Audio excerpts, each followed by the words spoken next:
And when people start to understand how to do it, the side effect is that they become more powerful. So they're less dependent on a priest, they're less dependent on a doctor, they're less dependent on any authority.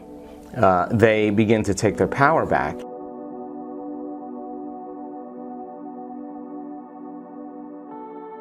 When your will starts to begin to become uncompromising, or your passion starts to get more focused, or you tend to make a decision in that moment that you are going to do this, there's a shift in energy when we do that. And after all these years, I now know that nobody changes until they change their energy, period.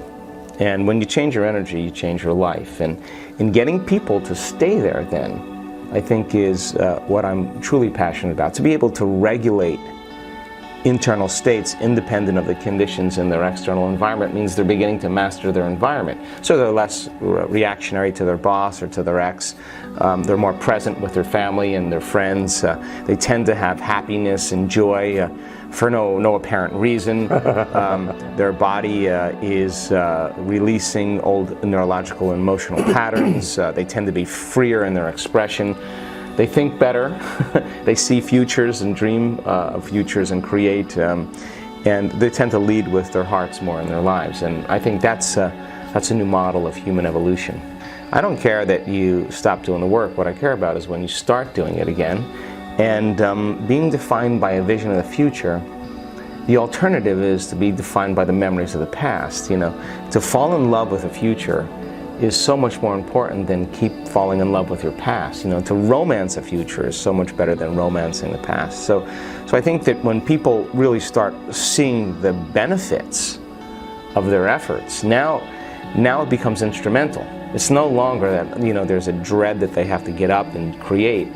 They notice the magic in their life and they want to keep it going. So they're excited about doing it, they're excited about changing, and they show up to certain degrees unpredictable in their life, and people notice that. They're not reacting as much, they're not complaining as much, they're not as frustrated, they're not in a program, and when you're not in the program, you're in the unknown, right? And so people start to notice, hey, you know, something different about you, and that means then that they're more, they belong to their future now, more than they belong to their past. Because if they're in a program or a habit or they're emotional, they are in their past. Let's see if they can begin to settle down into the present moment and begin to change that stress response, change that emotional state right in that moment when your legs are shaking or your heart is racing.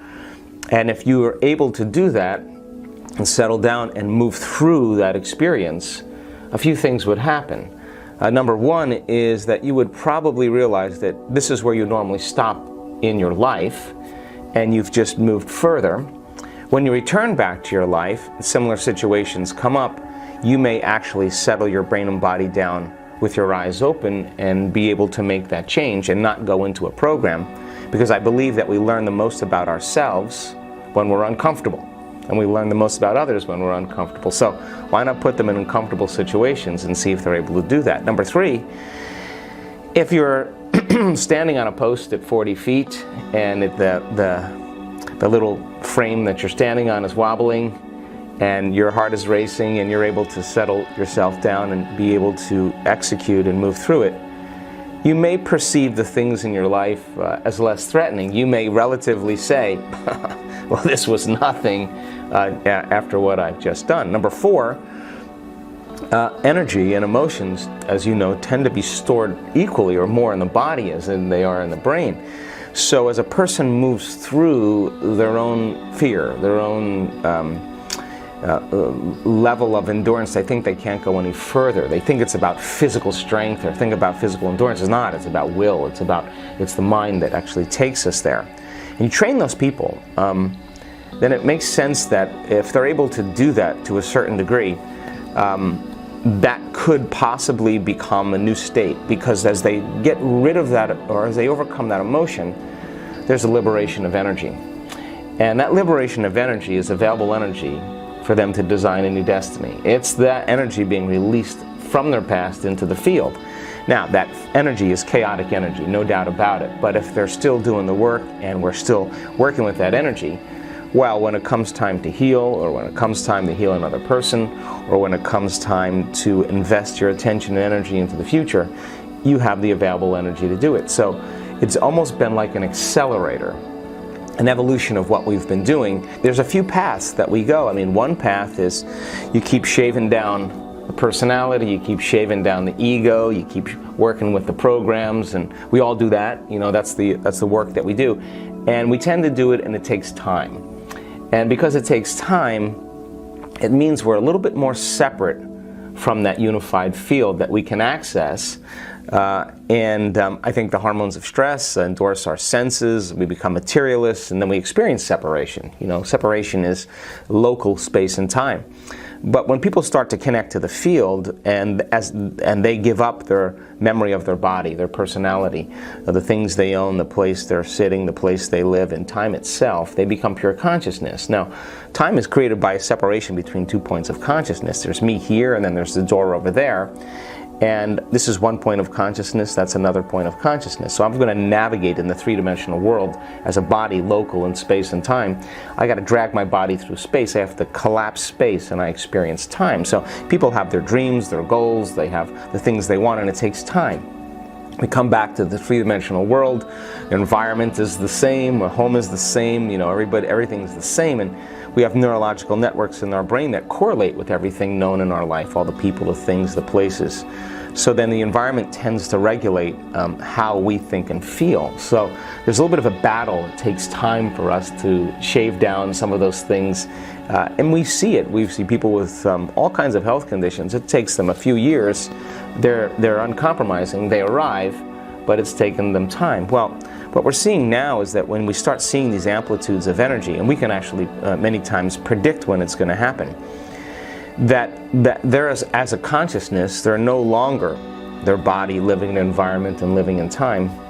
They've disconnected from all of those elements. And if you're not your body, and if you're not your personality, and you're not the memory of your identity and your cell phone and your possessions and where you live and time, your appointments, the only thing you're left as is consciousness and awareness. And so when people begin to connect to that field, and they begin to pay attention to it, to experience it, to stay present with it, to become more aware of it, and they have the laxity of time that we're in a retreat and there's just nothing else to do, and they really, really get sincere and put their attention on it, they start to connect to that field. And as they connect to that field, it is an intelligence, it is a consciousness, it is an awareness, it's an energy. And as they begin to experience greater and greater degrees of oneness and wholeness, because that's its signature, they experience more wholeness, they experience less separation. So then as you move closer to it, you have the free-willed consciousness called the human being, a soul on the journey, and you have the consciousness of the field.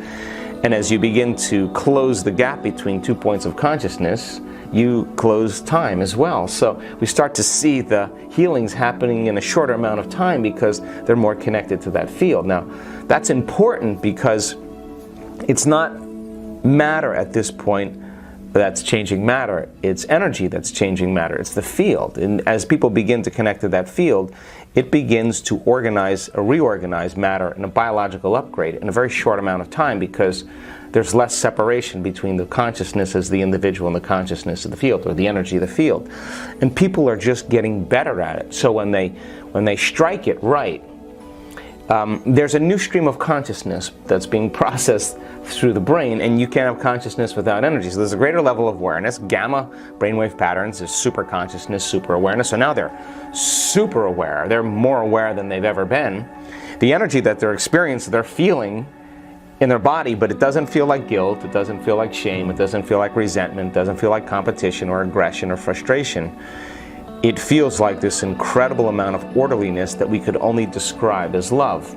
But not love like love for your puppy or love for your partner. That's chemical. This is electric. And people tend to feel it in every cell of their body because the nervous system is connected to everything. So they get this incredible sensation, and I would call it the most familiar, unfamiliar feeling I've ever had. It's almost like you know that that's you, but you just forgot that that was you. And so people then, when they have that taste of that, they're less likely to be interested in many other things after that, because no drug, no drink, meal, no sexual experience, no car, no home, no skydiving, whatever it is. Nothing's going to compare to that feeling that they experience, and they just want more of that. And then you think, well, there just can't be any more love than that until the next experience. And I always think there's just more love. And as we evolve, those people, they don't have to try in their lives to forgive. It's not like they have to try any longer. They just have this feeling. And this feeling feels so good that they would never trade this feeling to judge another human being, because they would lose the feeling, and they figure it out. And I want that to be the new normal, because that's the beginning of unconditional love, when it's no longer an effort to try to do it, it's just something that occurs as a side effect. And imagine, this has happened to me, and it's happened to many students that we've interviewed. An inward experience, not an outer experience. An inner experience that has that amplitude of energy, that arouses the brain that much, that you have this feeling in your chest. They say, many of the people say, oh, I think I'm having a heart orgasm. I don't even know how to describe this. It's like my heart is blooming. And I'm not doing anything. And they have an inner experience, and the emotion from the inner experience is lasting for weeks. Now, that is a new level of understanding, because they're more prone to see possibilities that they've never seen before, because they're no longer emotionally looking at their future or their life through the lens of the past.